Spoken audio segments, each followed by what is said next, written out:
Hello and welcome to Jam and Away, a game dev competition where we bring 4 game developers and see them compete in a 3-round theme competition.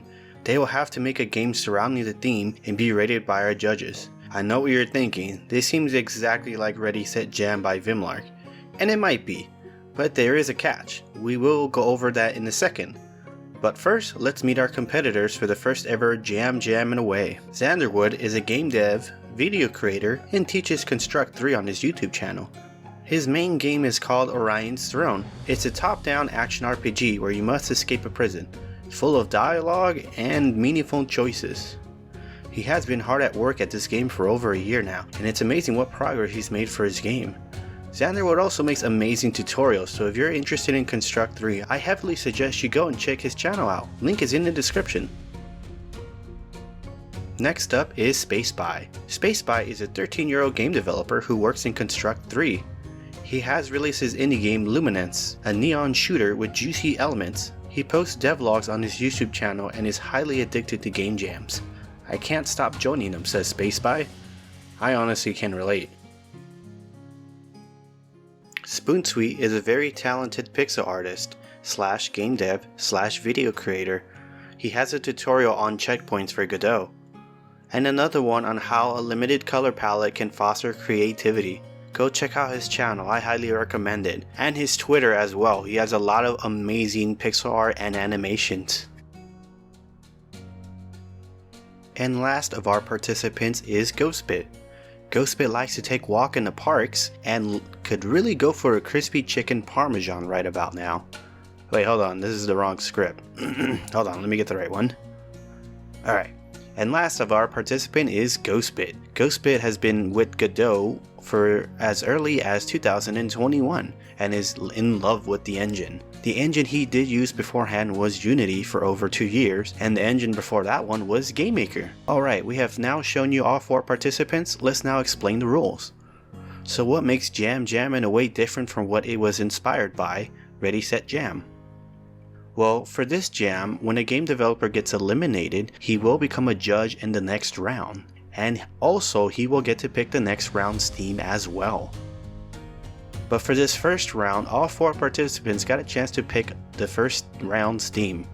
And the theme for the first round is, It's dangerous to go alone, take this. The first round is set. Now let's go on to our contestants and see how they did. So my game is called XanderWoods Gauntlet. The theme was, It's dangerous to go alone, take this. Now, I originally thought maybe I should do a platformer kind of run and gun or action platforming adventure type game where you have to take a weapon and then you have to attack other things and get to the end of the level. But I thought this was something that a lot of other people may do, and I wanted to try and be a little bit more original and think outside the box. So I made a game similar to Color Switch. You start by pressing the space key. Your goal is to get the little bouncy squishy ball to the top of the screen, but it's dangerous to go alone, so please take a power up. You've got a choice of power shield, a speed boost to get there faster, and 0 gravity. Once you've made your choice, the level begins. You can hold the up arrow key to activate your power up, and the space button jumps.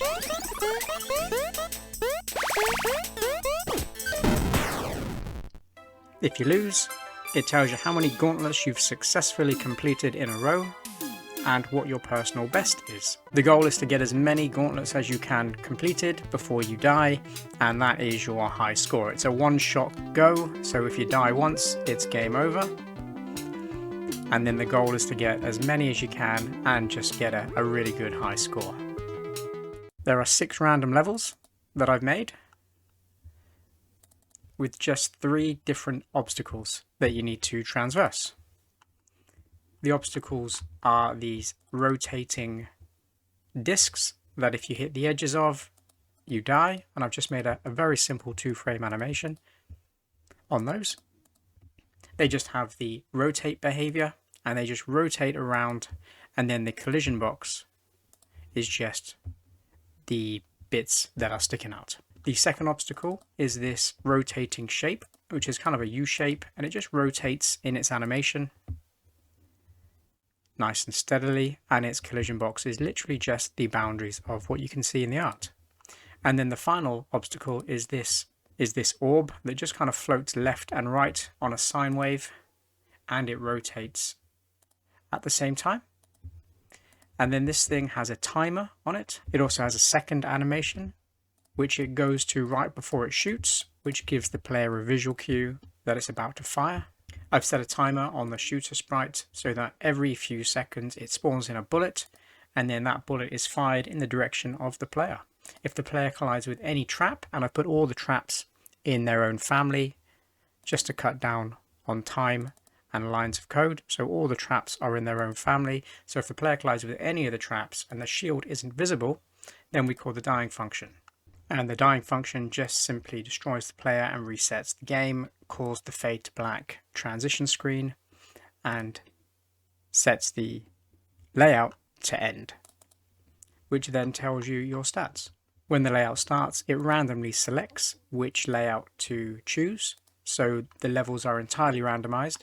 So it is an element of luck based on the levels that you get. Some are obviously a little bit more challenging than others, but hopefully if you can survive long enough, you'll experience all 6 levels. The power-up has a timer, so whatever item you have, it gives you a prompt on what key that you need to use, and then you've got a timer bar here, so the longer you hold down your power-up, the smaller this bar gets, and when it gets to 0, you run out of power-up. The good thing is, at the end of every level, you can go back to your power-up screen and you can pick a different power-up. So if you didn't like the one that you chose on the last game, then you can pick a new one at the beginning of every round. And that's my game. It's pretty hard, I must say, but hopefully it's fun, and hopefully it's enough to get me through to the next round. Yo, SpoonSweet here. I make games in Godot and fill them with pixel art. As usual with any similar project, I start with a theme. The famous quote from Zelda starting the hero's journey. But I didn't want to go with the obvious, here's a weapon, go face the world. I definitely wanted to reference the source, but I'd love to do it a bit more meta. I had a week to pull it off, and lots of things happening IRL, so I took a few days to think. Plus, Go Godot Jam was also starting, and whenever possible, I like to combine themes of jams, constraining myself even more, limiting my ideas till I know the way. I pondered on the words alone, alone wolf, or the opposite, if alone in a pack. For take this, I wanted to focus on what could this be as literal as possible. A pack of something, a pack of wolves. I tried to imagine in what kind of world would such a thing exist, and Ice from Love, Death and Robots felt nicely fitting with the whole idea. The days kept rolling and I was still just pondering my orb, slowly formulating a plan and a style I wanted to achieve. Go Godot had energy source as its theme, and it fit perfectly with what I was aiming for.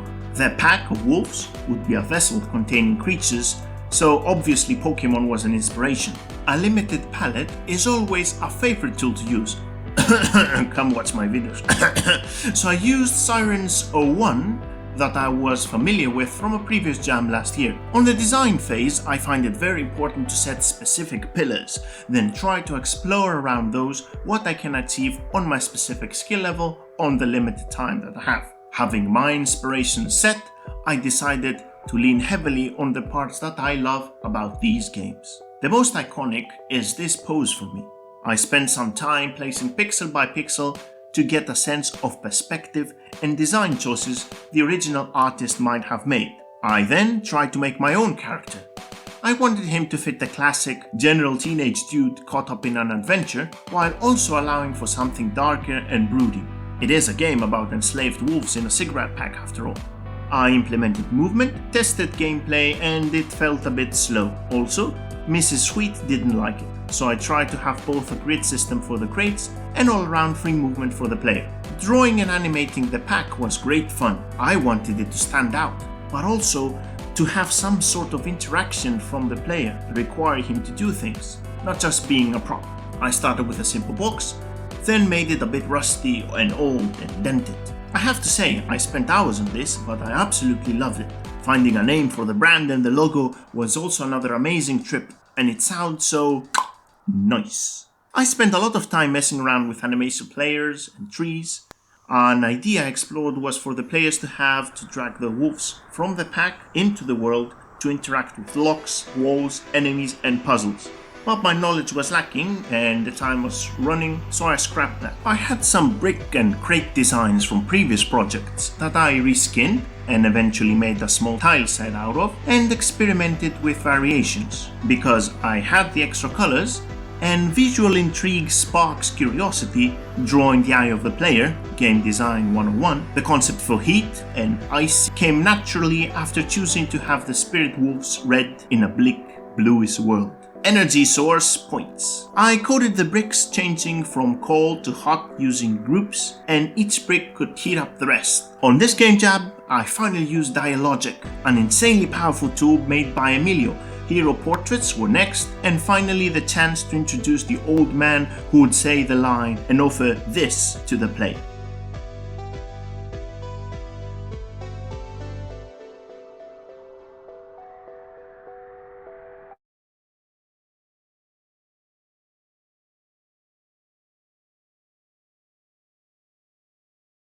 So I quickly started typing out what I wanted to do for this jam. I knew I only had just 24 hours and it was just the first round. Knowing what the stipulations and the rules were, well, because I was the one who came up with them, I can't take all credit for it. Of course, everyone else who's participating also helped out as well. Anyways, I'm losing track. The reason why I bring it up is I knew if I survived this first round, then I could easily polish my game, but there was a theme surrounding it. So knowing all of this, I went and just made a very, very basic game.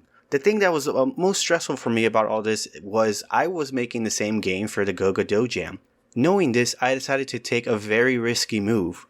I decided to just simply use the 24 hours that I had for this jam and just simply make a gameplay demo of my movement of my character and nothing else. I know, very risky, but the payoff would be I would get feedback on my other jam as well for movements and such. It was a very risky maneuver, but I said why not? Let's take the chance. Let's see what happens. So I went and started designing the movement of the player and the shooting. I can't stress this enough, but I spent 20 hours polishing the shooting mechanic. I know, that's a lot of time, but knowing that this was also going to be applied for the Go-Go-Do Jam, I said to myself I needed to take my sweet time with this, and thus I did. And it was the most polished I've ever had in any game at this point. Knowing how I had at least 4 hours left, I quickly used at least 1 more hour to just simply plug in whatever else I had. I made the most generic enemy I could ever think of, and I just simply applied my spawning system that I've made and just simply went with that. It was a very simple game, not much to it unfortunately. Like I said before, most was spent on my time with the shooting mechanic. But like I said, the art for the character and the gameplay is top notch, the best I've ever done, so I'm very proud of that. Let's hope I don't get eliminated, but if I do, I mean, I had a blast and this was a very fun experience.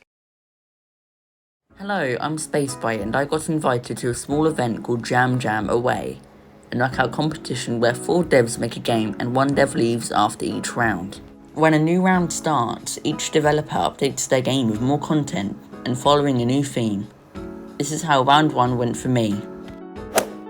So well, I didn't entirely like the theme picked, and that being It's Dangerous to Go Alone, Take This. So I thought I'd shoehorn it in by having NPCs give you things like a gun or double jump. We had 48 hours of dev time to work on the game, but I was only able to use 8 hours of that. I chose to make a Metroidvania, though this was a bad choice for the time I had, as I didn't realise until later on I'd have to make a map, a tile map, characters and other things as well. But hopping onto the dev side of things, I started by making a tile map and a ninja character, then getting them moving about. Feeling inspired by a game I liked called Bobo Robot, I gave it that kind of camera, sprite resolution and border. Then it was time to add shooting. You have 2 bullets that you can shoot at any time, though then you have to wait for the gun to reload. Next up I did map design and enemies. I decided to go with rats for no other reason than the fact I'd seen some cute rat videos on Twitter. After adding a life bar, time was starting to tick down, so I finished it off with a double jump, power up and an end. Oh, wait, what about the theme? Panicking, I quickly drew up the other participants as NPCs and scattered them across the map. Done. Submit. I'm unsure if I'll make it into the next round, but we'll see what happens. Schools and projects I'll be sharing soon have been taking up my time, but I'm back now, and hopefully I can make these more often. Thanks for watching. Stay amazing! So the games are all built. Now it's time for our judges to do their thing. But first, the topics for judging are art, audio, feel, and fun. Now let's meet our judges. The first judge is Ivis. Ivis is a content creator, and his YouTube channel has tutorials on Godot, and is an excellent tutor. He's also been working on his game Barking Irons. His devlogs are amazing and chock full of live lessons and advice on the process of game making. I heavily suggest you go check it out if you are in Godot. Our next judge is Acro. Acro is a content creator and has been hard at work on his game Little Cherry, and is nearly complete. Little Cherry is a mobile port game where you play as this adorable cherry who hops to gain points. Acro has been hard at work and pouring in tons of add-on to really polish this game. Go check out his channel to see the progress. Now it's time to see what our judges thought of the games. The first one we will look at is Rat Attack by SpaceSpy.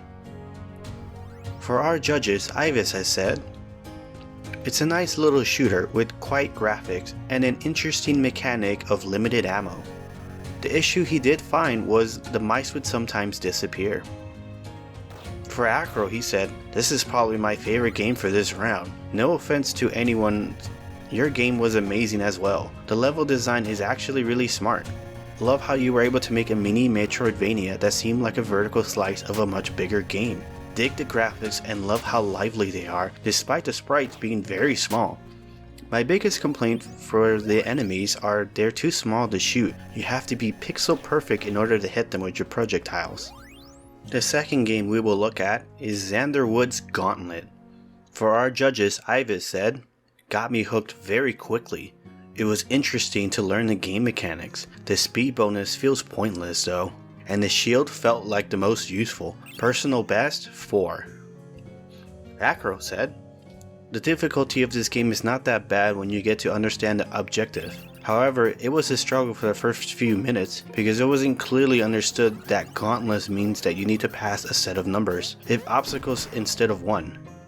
This made me feel like I wasn't making any progress because the final score was 0 when I passed 1 or 2 obstacles. It's not a big issue when you understand that though. I like that you can select from 3 perks before starting a new run." Next up is SpoonSweet the Pack. Here's what our judges thought. Ivis said, "Aesthetically, i.e. visually and music wise, it's great for something done in such a short term, but the core mechanics of moving crates and breaking ice was rather boring." Acro said, "Graphics are gorgeous as always, the puzzles appropriately get more difficult, the level design is good. There was a bug where you were able to walk around where you were in a cutscene. Pushing the blocks felt awkward due to needing to move a key and press it again in order to move the blocks."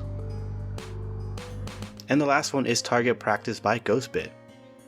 To save the judges time, I'm just gonna play this loud fart noise.